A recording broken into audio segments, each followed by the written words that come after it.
Yo, hey there Greggy. I'm going to quickly do a little video explaining the stuff we were going over in our last training session. Yes, so, not really sure which the best angle is, but now we have this baggy t-shirt and this angle.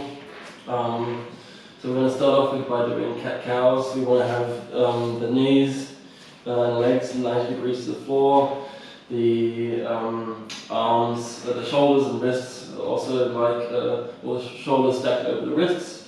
Obviously or not obviously. Anyway, we want to, in this neutral position, we want to have like a neutral spine or straight. So neutral spine is like with the spine slightly curved.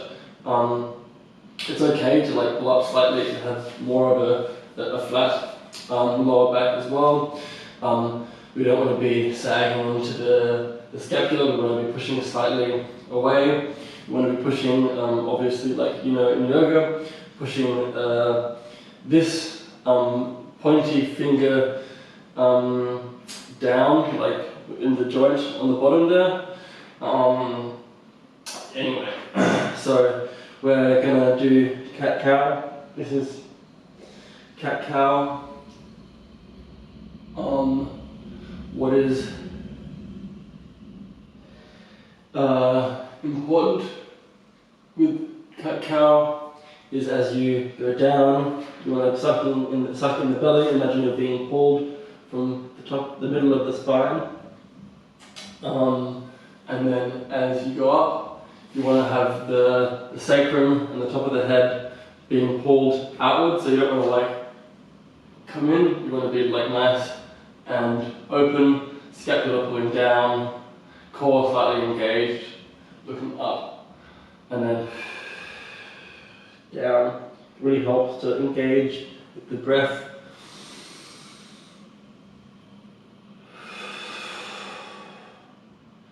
Really pushing at the ends, engaging the muscles and feeling the length in the spine.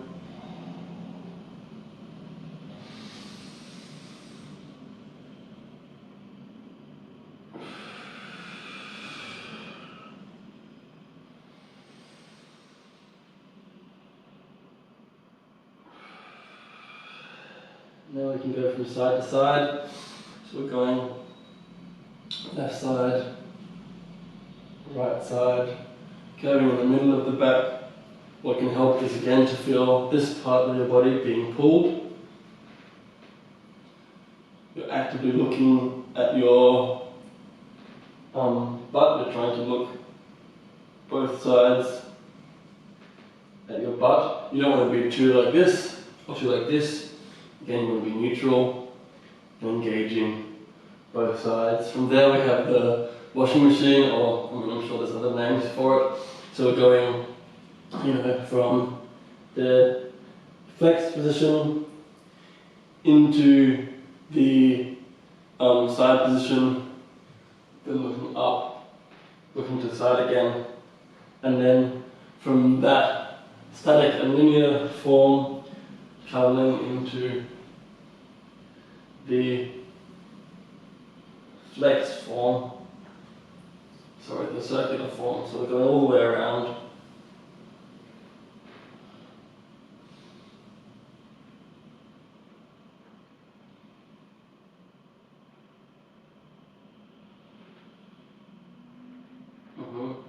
Good.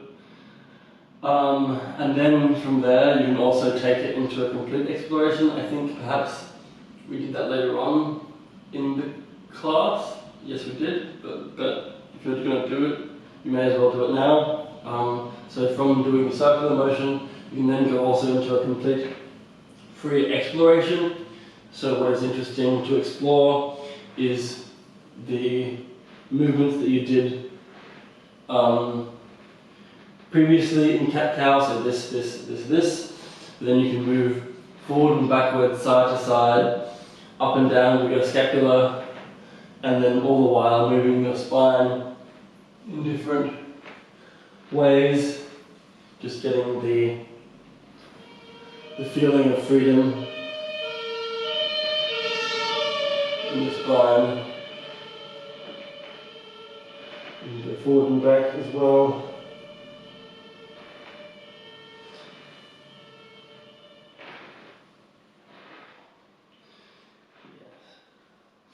Very good. Now, we were doing sit-ups with you. Because I was assisting you, I was holding your feet. You can try also to do it without assistance or get a friend to assist you. Essentially, we're trying to promote strengthen the core with straight legs.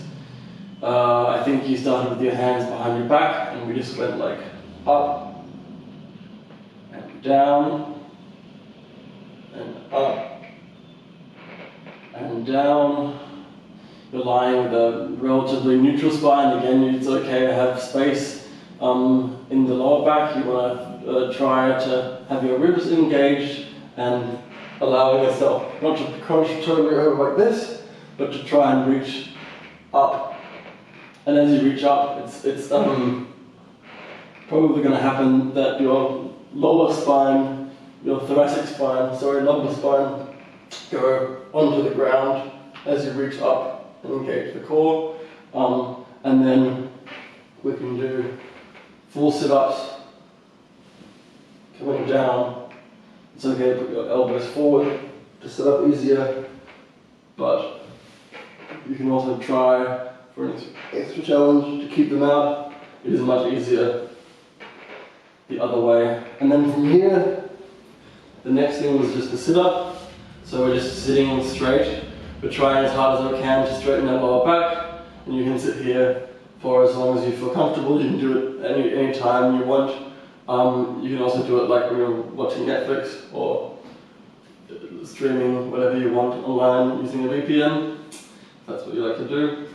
So just sitting here, searching for the length, feeling the work in your what's it called? Your hip flexor muscles. Your psoas. You can have the legs slightly engaged, or you can relax them however you feel you need to. Again, with the feet, you don't have to do this. You can just relax and feel where it's working just in the front of the leg and trying to relax the rest of your body.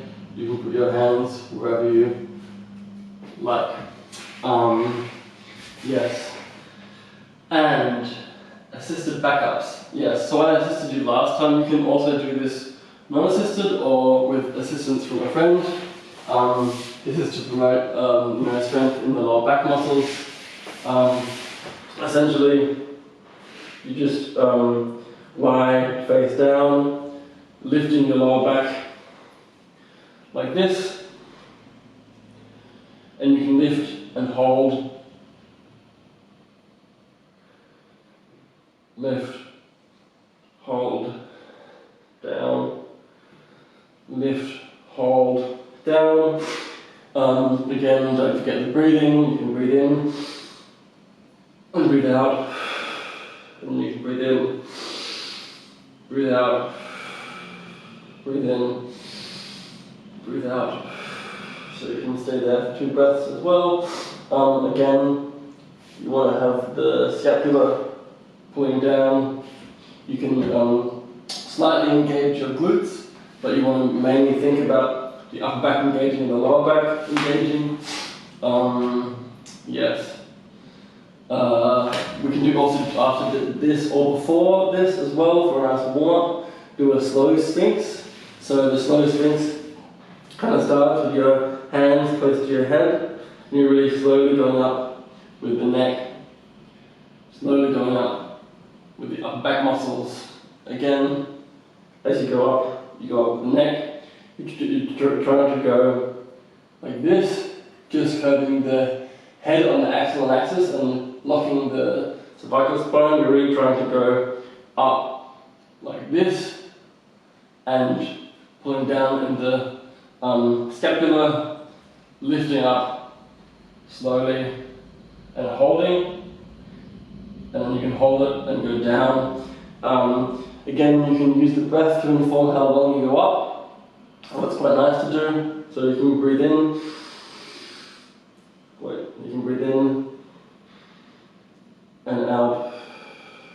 just normally breathe. And you go really slowly. And then do a few breaths here, and then go down. You can add height also. So first you can just go up to here, but if you feel like it, you can add more as you feel more comfortable. But it's nice just to get the engagement going up. Also, for an extra challenge, after you feel more comfortable with assisting yourself with your hands, you can hold your hands above the floor in this position and then come down as well. The next exercise we did was sideways spine abduction, is what I called it. I guess that's what it is. So pretty much we're just working the side of the body. I'm lying like this with 1 foot forward, 1 foot back. I have the arm here and then I lift up. You can use slightly this to help push you up. So I'm coming down. You don't have to do this all, but it can be nice to go that way and then up here and then up. Again, you can hold 2, 3, down, hold 2, 3, down, and obviously do the other side. So you have your arm straight, this arm here or here. I like to have it here because it's nice to be able to pull it up. You're pulling yourself up, using this arm to push slightly, engaging in the side obliques and everything like that. You know, boom, and then come down. My front foot is, my above foot is the front foot and my back foot is the down foot. I guess I didn't give you so many ideas for repetitions. With this, I would suggest to do about like 10 to 15 reps each side. With the slow sphinxes, again, I think 10 to 15 reps. In general, with these sort of things, I think doing about 10 to 15 repetitions is good. Maybe you could do like 10 repetitions normal, and then 5 repetitions holding for a few counts. This is a nice sort of rhythm. Let's see, what do we have? We had then cat-cow improvisation. We did this in the beginning. And now we have the heel push, which I don't really remember what it was.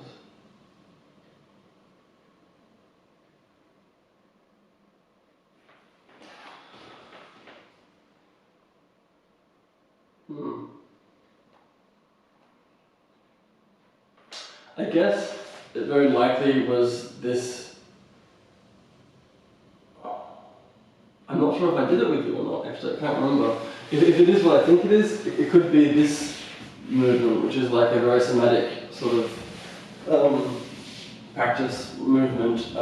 Essentially, you're lying straight and you're flexing and extending your feet, pushing with the heel, and allowing your body to move with that. And then the hips side to side, your arms are like this, and your hips are going from side to side. These movements may be a bit more complicated, perhaps it's better for us to do it in the next session. But yeah, I'm not really sure what that was. Maybe we can look at it again later. Anyway.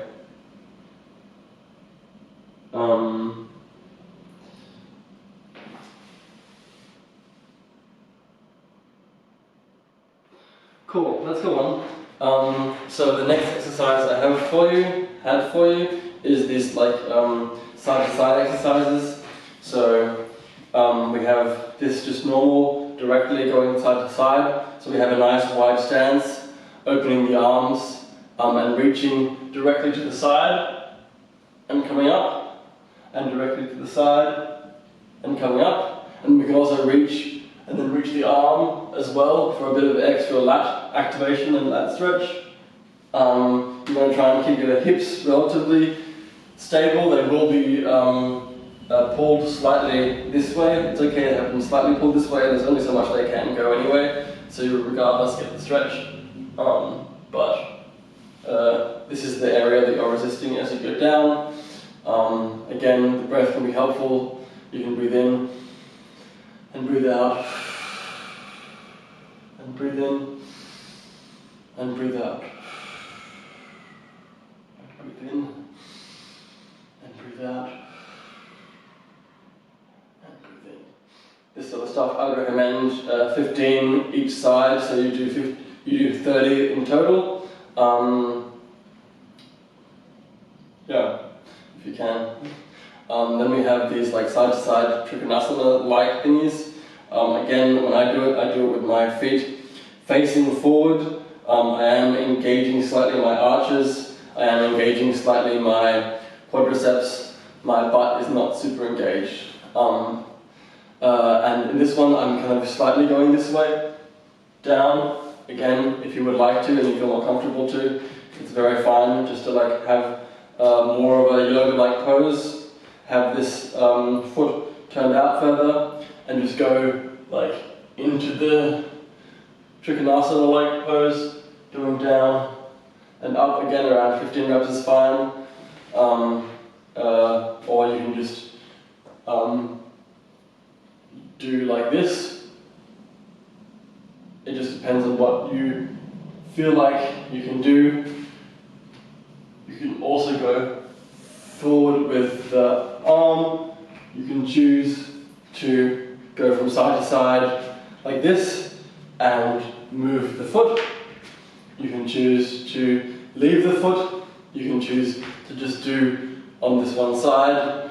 You can choose whether you want to put the arm up or whether you just want to go down like this. So there's different options. You should just feel around, feel what's best for you. Yes.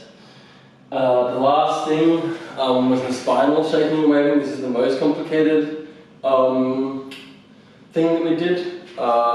Essentially, you want to be in a nice parallel position. Parallel position means that you have like that your feet are kind of hip width apart. You have your hips around here. You want your feet to be maybe like 1 foot in between both of your feet. If you're more comfortable doing it a little bit further out, it's okay.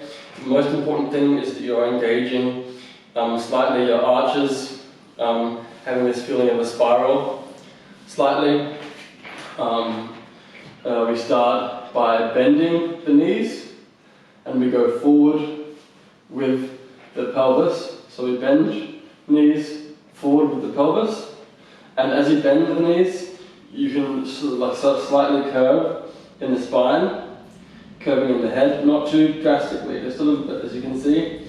And then you go forward with the pelvis, the knees straighten, the spine rolls up, and then you come down to a bent leg position again, and this continues. So essentially, you're using your pelvis to lead a movement where your spine is kind of waving. And for now, that's something that you should just focus on, trying to feel this dum, dum, dum.